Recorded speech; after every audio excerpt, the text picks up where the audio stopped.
On the morning of the opening of Parliament, the Duke of Hamilton, the Queen's representative, comes up from Holyrood Palace to the Great Hall here to collect the crown. We have a short handover ceremony where Alan Somerville, our senior guide, hands the crown to the Duke, who then takes it down to Parliament and presents it to the Queen.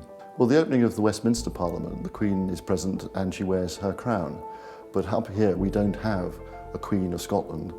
We have a crown of Scotland that represents the Scottish nation.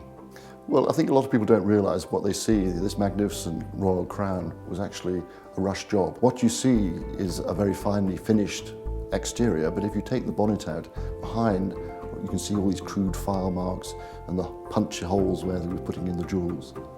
Well, the crown is, as you can see, solid gold, covered in wonderful jewels and diamonds, and studded with 42 precious stones.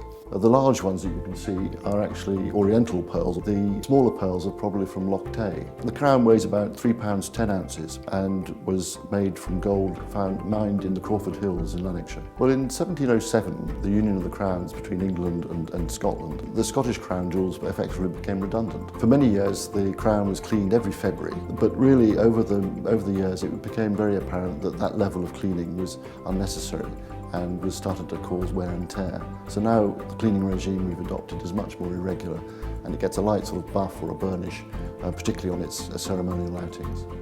The credentials for cleaning the crown, I guess, are probably a steady pair of hands and a fair bit of nerve, really. People forget it's 500 years old and some parts of it are quite fragile. The jewels are just held on with little staples and you need to be careful that you don't over-clean it and over-burnish it. Yep, 500 years old, but the crown is still playing very much an active part in Scotland's modern political life.